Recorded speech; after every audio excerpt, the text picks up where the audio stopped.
श्रीराम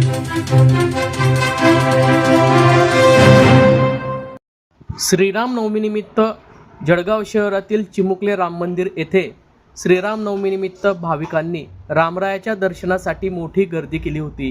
हे मंदिर आज सकाळपासूनच भाविकांसाठी खुलं करण्यात आलं असून सकाळच्या सुमारास रामरायाच्या मूर्तीवर अभिषेक करण्यात आला। दुपारच्या सुमारास जळगाव शहराचे आमदार सुरेश भोडे, पोलीस अधीक्षक महेश्वर रेड्डी तसेच महापौर दीपमाला काळे, अप्पर पोलीस अधीक्षक अशोक नकाते यांच्या प्रमुख उपस्थितीत महाआरती करण्यात आली।